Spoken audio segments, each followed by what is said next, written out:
My name is Old Lee.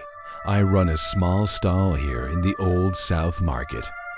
For years, I've bought and sold forgotten things, but nothing has ever been like this. 3 years ago, a woman came to my stall.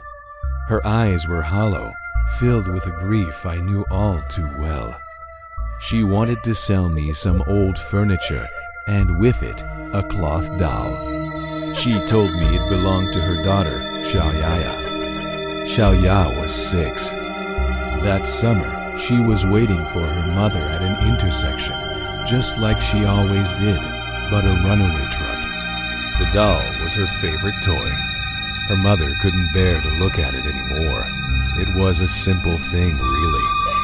A faded floral dress, a face stitched with red thread, and 2 black buttons for eyes. They were always closed. You had to physically pry them open to see the dark fabric beneath. I took it, of course. It was just another old toy. At least, that's what I thought. Everything changed on the 3rd weekend after I brought it home. The market was unusually quiet that day. I remember the clock tower starting to chime. At exactly 12 noon, I looked up from cleaning an old radio, and my blood ran cold. The doll's eyes were open.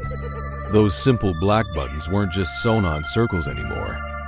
They looked alive, staring with an unnerving intensity straight towards the market's entrance. And the red thread that formed its mouth, it was curling upwards, twisting into a cold, eerie smile. My heart hammered against my ribs. I forced my legs to move, to walk closer. I reached out, my hand trembling, trying to push the button eyes shut, but they wouldn't budge. It was like they were welded in place. They just kept staring, and that creepy smile never faded. An hour passed. Then, at exactly 1 o'clock, the buttons clicked shut. The smile flattened back into a neutral line. It was as if nothing had ever happened, but I knew what I saw. I knew it wasn't a trick of the light. The next weekend, a young woman in a white dress stopped by my stall. She was a kindergarten teacher, she said, looking for an old-fashioned doll for her classroom. The moment her fingers brushed against the doll's floral dress, its eyes snapped open. This time, they were faster, wider than before. But they weren't staring at the entrance anymore. They were staring right at her, and the mouth. The red thread tore slightly at the corners, revealing the yellowed cotton stuffing underneath. The teacher screamed, a raw, terrified sound that echoed through the quiet market. She dropped her bag, and several bright red apples rolled across the dusty ground. As I looked down, my breath caught in my throat. On the skin of each apple was a small, wet handprint, the perfect size for a child's hand.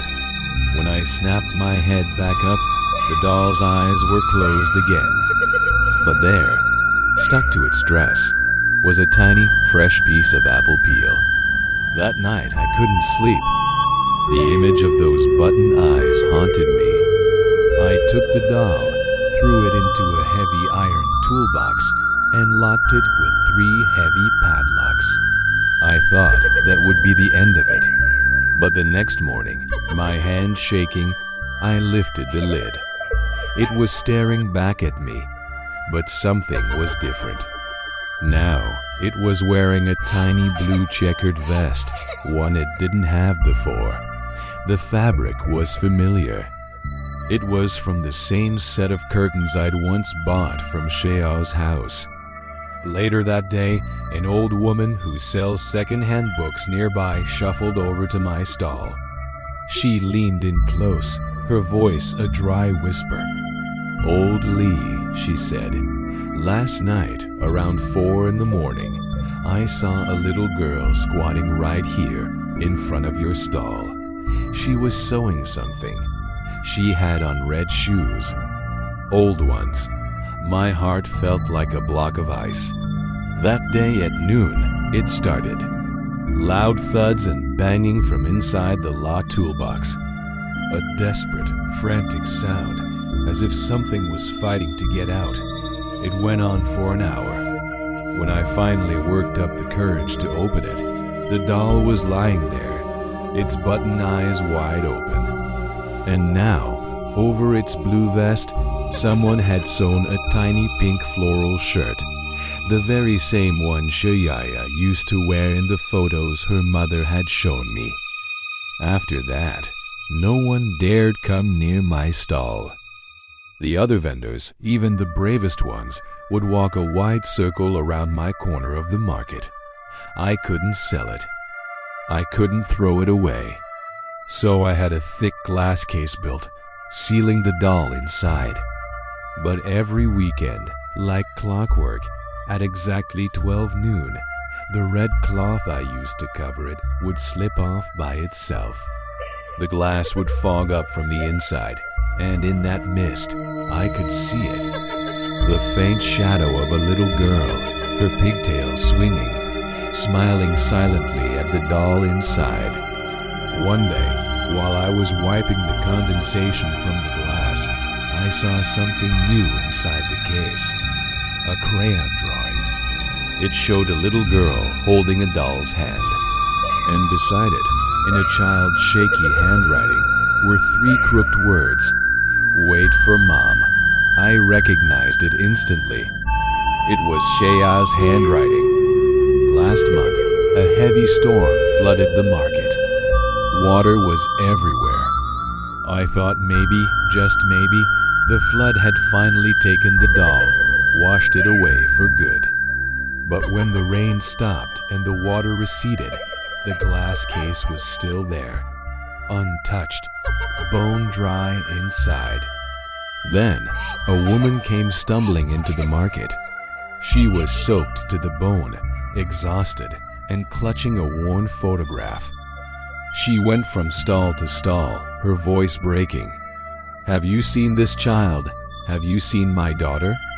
It was a photo of Xiaoya, the same smile, the same pigtails, holding the same doll. Tears mixed with the rain on her face as she whispered. It was her birthday that day. I was late. I was just 10 minutes late. Just then, the noon clock began to chime. And for the very first time in 3 years, the doll's eyes slowly, gently closed. The twisted smile on its face faded, settling into a calm, sad line. And in that moment, I finally understood. She wasn't waiting for just anyone. She was waiting for her. I unlocked the case, took the doll out, and placed it gently into a small box. I walked over to the mother and handed it to her. She's been waiting for you, I said quietly. She clutched the box to her chest and wept, the kind of sobs that shake the soul. I thought it was all over. I really did.